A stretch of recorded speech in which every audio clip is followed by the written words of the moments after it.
Now we'll do the palpation and auscultation of the rumen, and for this we'll approach the left side of the cattle, and during the palpation we'll apply the pressure in the paralumbar fossa, the triangular depression. We'll apply the pressure with our thumb. When we will apply the pressure, then you will feel that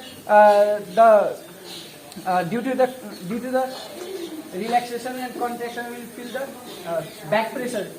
The rumen will provide you the back pressure. Then we can say that we can check the rumen motility by this, and and we can also check the rumen motility by auscultating the rumen colors. For this, we'll press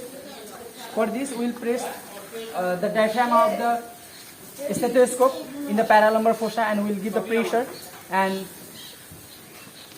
then we can notice the ruminal sound. Thank you.